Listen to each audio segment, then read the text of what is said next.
Kami berdoa ya Tuhan, apabila masih ada kekuatan roh yang hendak mengganggu kegiatan kami pagi ini di tempat ini, maka dalam nama Yesus kami perintahkan kami tolak kau setan, keluar pergi tinggalkan daerah ini. Ini menjadi wilayah teritorial Allah sendiri. Malaikat Allah akan melindungi seluruh kegiatan kami ini. Dan dalam nama Yesus kami hancurkan semua kekuatan yang hendak berusaha menghalang-halangi kegiatan kami pagi ini. Kami percaya bahwa dengan darah kudus anak domba kami meteraikan daerah sekitar ini sehingga terlindung dari segala gangguan mara bahaya manapun. Kami percaya Tuhan Yesus menyertai kami. Haleluya. Amin. Dalam nama Bapa dan Putra dan Roh Kudus. Amin. Baik, terima kasih Bapak sudah mengangkat kita ke dalam doa. Salam hormat, jumpa lagi dengan saya Hieronymus BS Muda, masih dalam konten yang sama, kosakata koda kosa. Kali ini saya tidak sendirian, saya bersama dengan Bapak Simon Lanan Bali. Selamat pagi Bapak. Selamat pagi. Salam sehat Bapak ya. Sehat selalu. Ya, amin. Ya. Kenapa hari ini kita bersama dengan Bapak Simon Lanan? Karena Bapak Simon Lanan ini selain sebagai seorang petani dan pensiunan, seorang guru, dia juga adalah seorang penulis buku, ya, penulis buku ya. Mengenal tradisi Lama Holot, dengan gambarnya, bagian covernya ini, Yesus disalib. Di belakang Yesus salib itu ada berbagai simbol-simbol dari ritual adat kita. Di sini, di sebelah kiri ini ada gambar pondok adat, rumah adat. Di sebelah kanan ini adalah gong canang.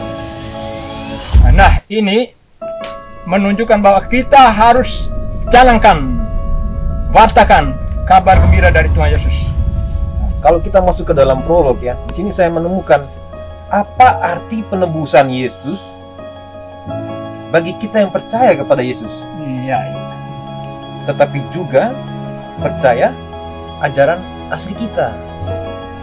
Nah, ini sebuah pertanyaan yang akan Pak Simon Lanan jawabkan kepada kita. Ini baru satu pertanyaan. Mungkin bisa disampaikan itu. Oke, terima kasih. Mengikuti ritual asli adat kita, itu kita lihat juga di sana ada penebusan.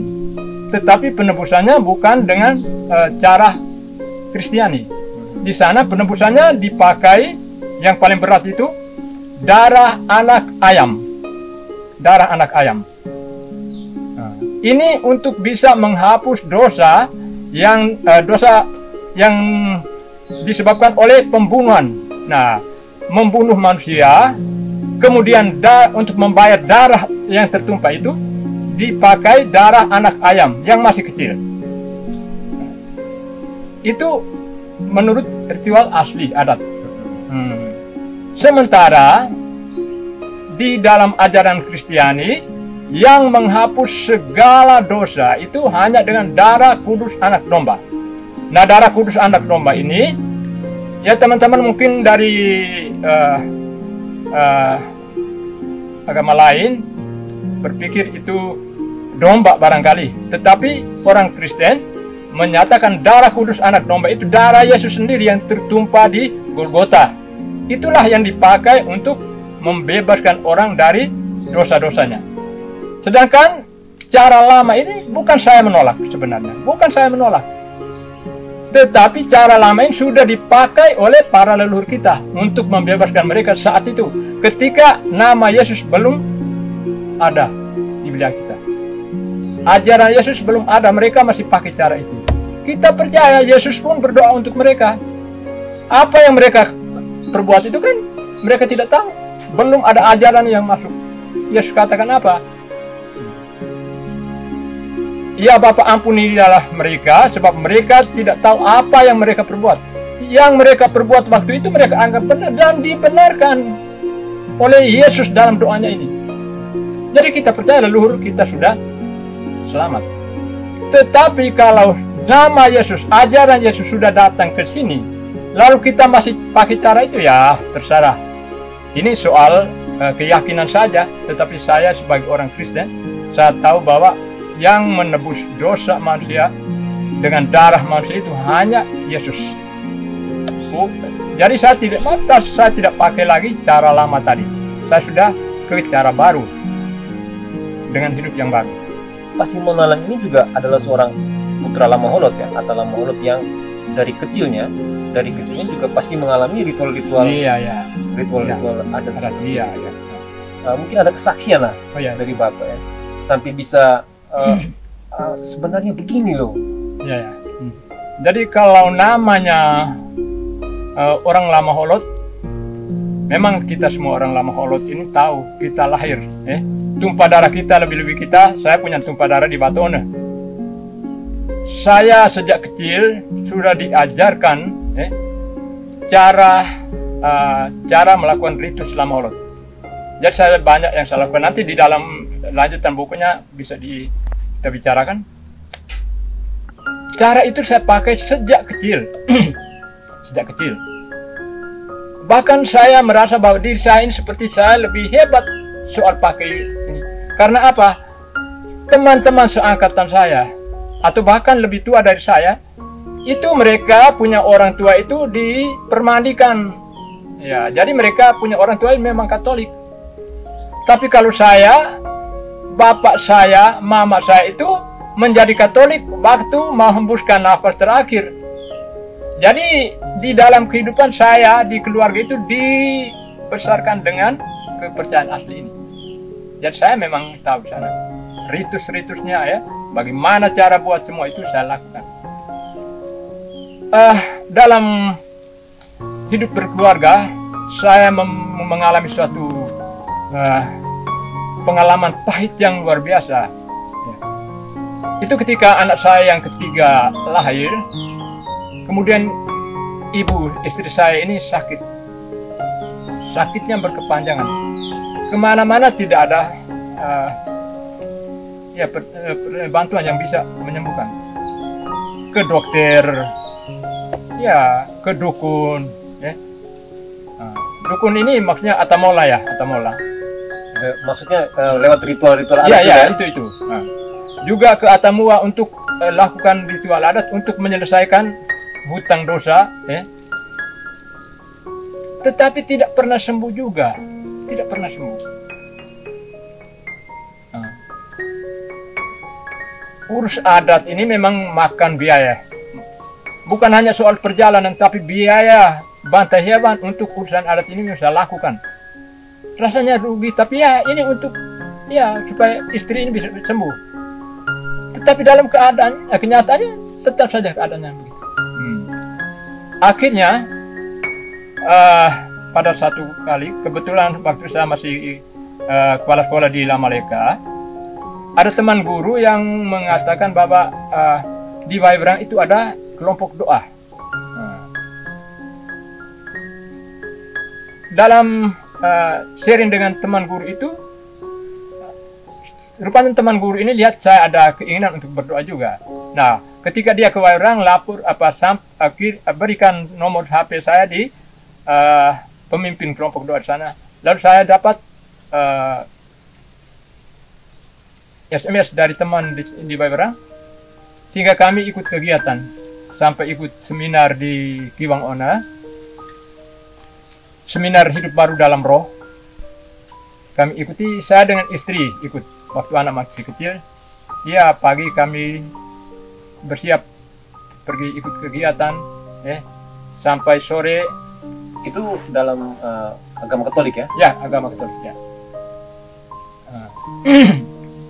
Setelah ikut itu, kami diwajibkan untuk membaca Alkitab setiap harinya. Di dalam Alkitab itu baru saya temukan, aduh, berarti istri saya ini bisa sembuh ini kalau kita ikut terus.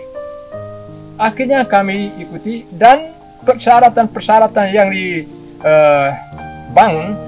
oleh kelompok sana memang harus mengikuti betul apa yang dinyatakan di dalam Alkitab. Kami ikuti sampai alat-alat yang saya pakai untuk ritus lama itu saya tidak indahkan. Karena apa? Pojok rohani yang kita, ya dulu saya sering pakai itu, yang dipakai itu ketika diajarkan oleh dukun, masuk dan serah diri saja di pojok rohani itu, di Riehikung itu, tinggal di situ supaya leluhur kita bisa sembuhkan, bisa dapat mimpi-mimpi. Nah, ternyata istri saya, teman saya tetap sakit, dan akhirnya setelah mengenal firman, pojok itu kami tidak pakai. Saya tidak pakai. Ya, Riehikung ini saya tidak pakai lagi. Ternyata setelah kami lepaskan itu, istri sembuh dalam perjalanan, sembuh bahkan sampai sekarang ini. Nah, jadi katakan saya tidak punya Riehikung, saya hanya punya satu pojok rohani. Jadi saya minta maaf untuk teman-teman yang masih pakai. Saya juga tidak mengganggu, tetapi untuk saya tidak pakai karena didasari dengan firman. Jadi saya tidak bisa lagi minta bantuan leluhur karena di dalamnya Alkitab memang tidak. Memang di Alkitab melarang kalau memanggil roh itu dikutuk.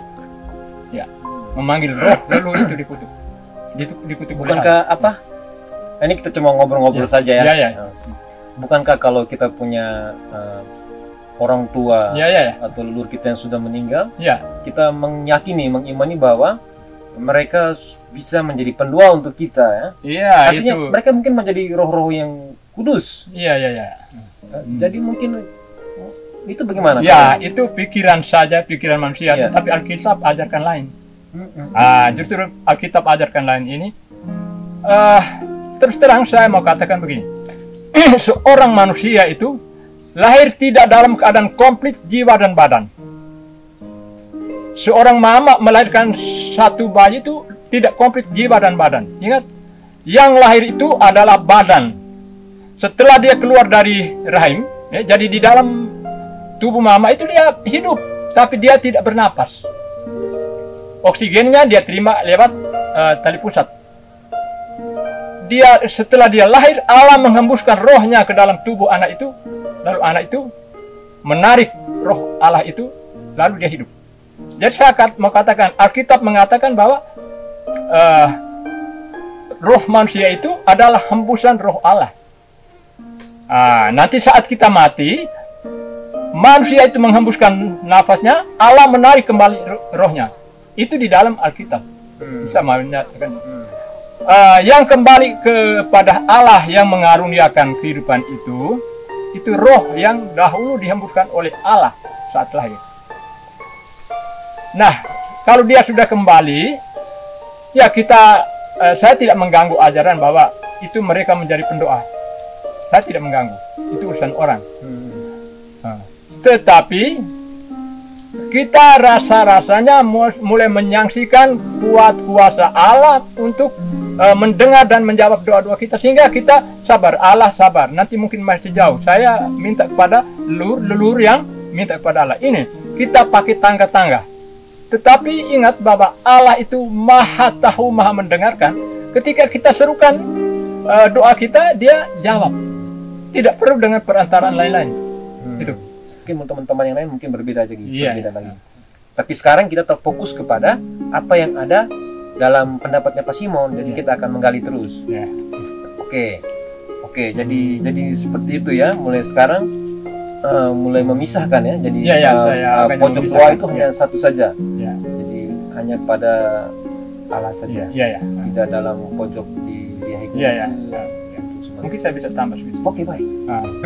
Saya dalam hal ini saya sudah memisahkan, karena saya tahu bahwa keyakinan, kepercayaan nenek moyang asli nenek moyang punya itu juga suatu kepercayaan.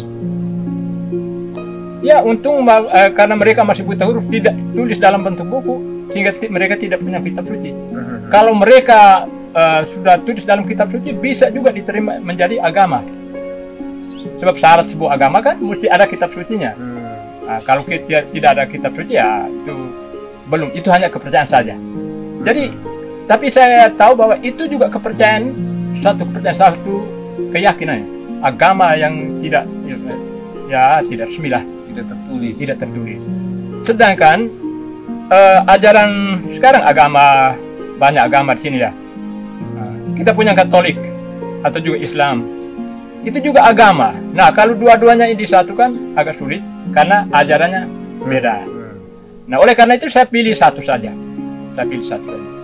Kalau teman-teman masih dengan di sini, boleh-boleh saja, tidak ada larangan, tidak ada paksaan. Ya.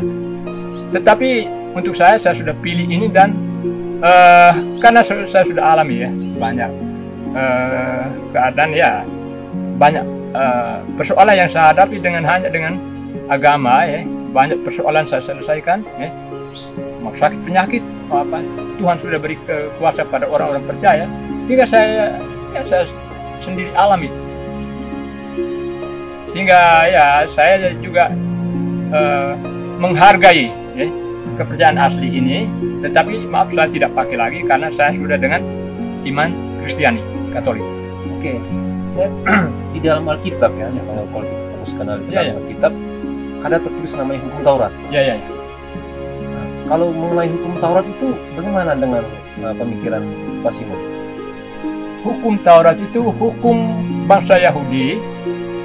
Di sana ada hukum sipil dan hukum untuk ritual-ritual. Hukum sipil itu diajarkan siapa yang membunuh, ya kan istilahnya gigi ganti gigi ya. Siapa yang membunuh balas dibunuh, atau siapa yang berzinah harus dirajam dengan batu sampai mati. Itu di hukum Taurat. Ya tuh. Itu ada 5 buku, 5 buku di awal Alkitab. 5 buku pertama itu muatannya hukum Taurat. Selain itu bukan hukum Taurat. Memang bicara juga tentang itu, tapi yang utama itu 5 buku itu. Nah, di dalam hukum Taurat itu sebenarnya itu hanya memuat bayangan saja dari hakikat yang akan datang. Di dalamnya dikatakan gitu.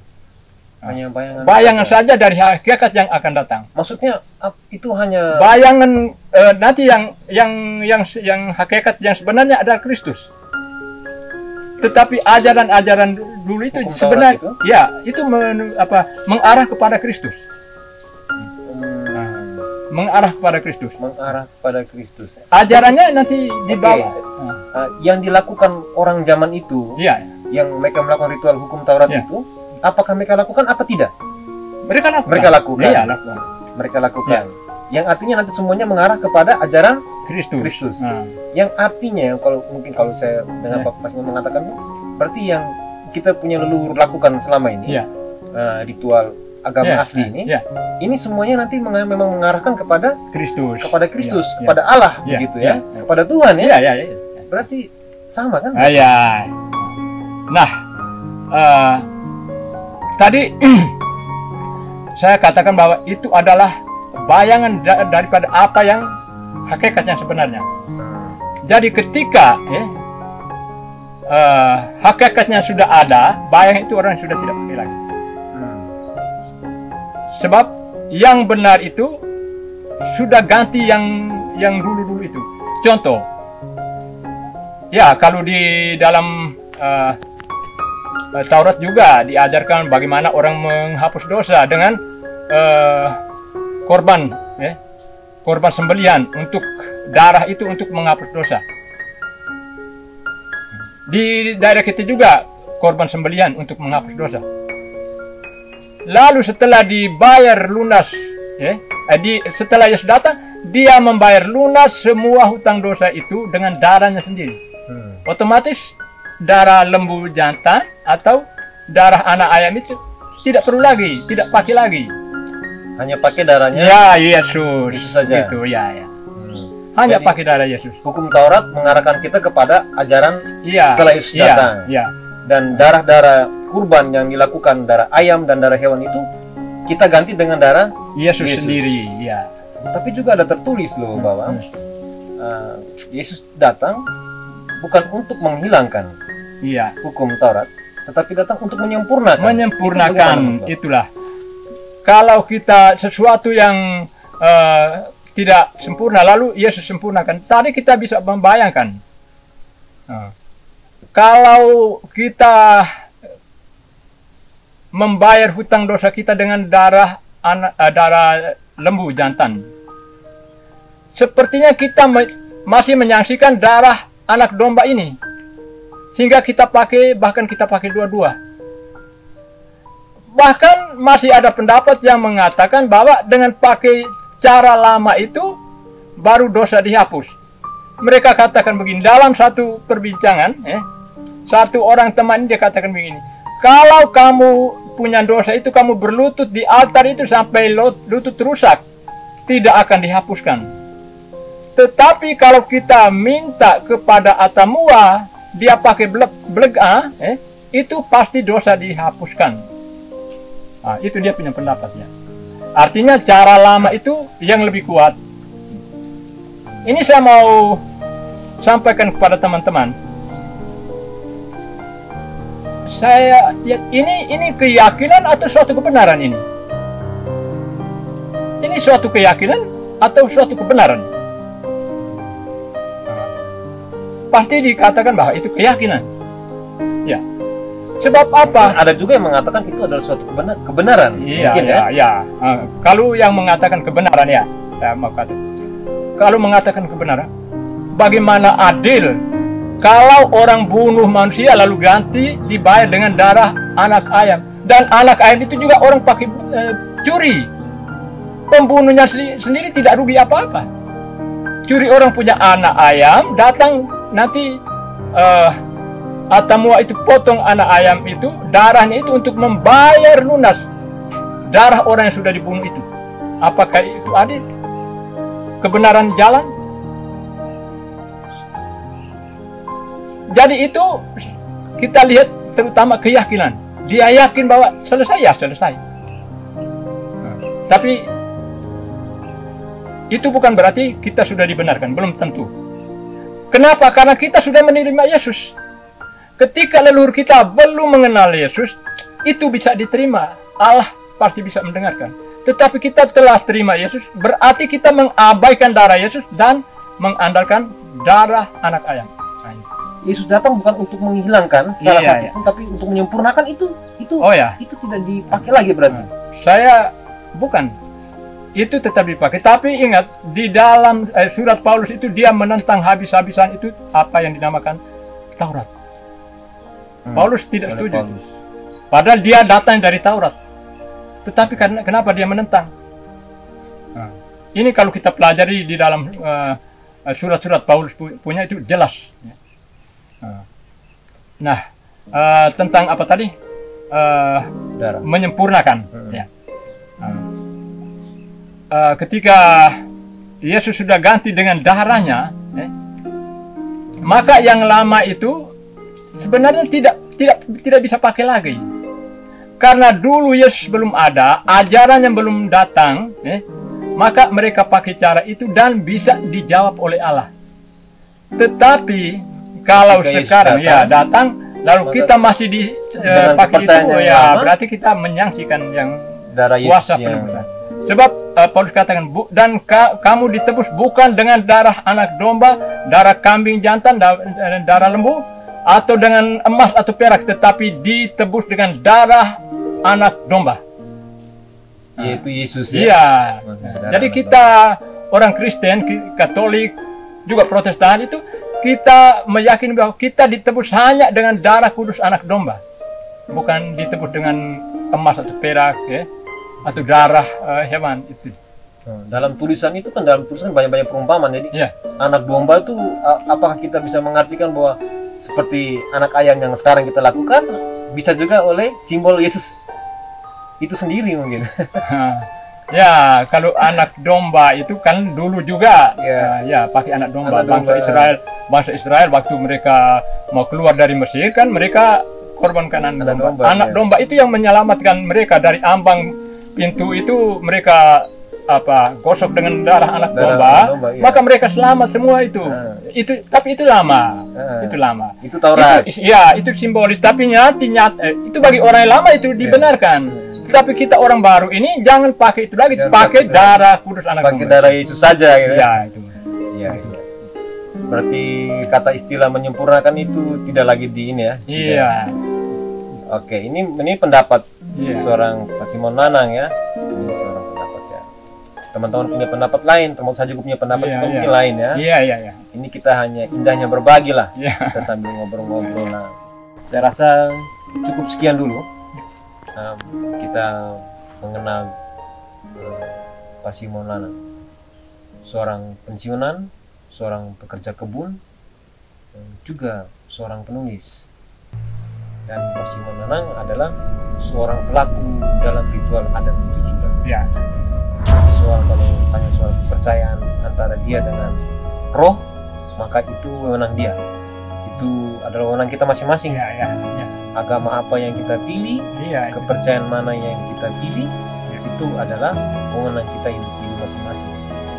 Salam hormat, cinta damai, cinta budaya, cinta plot.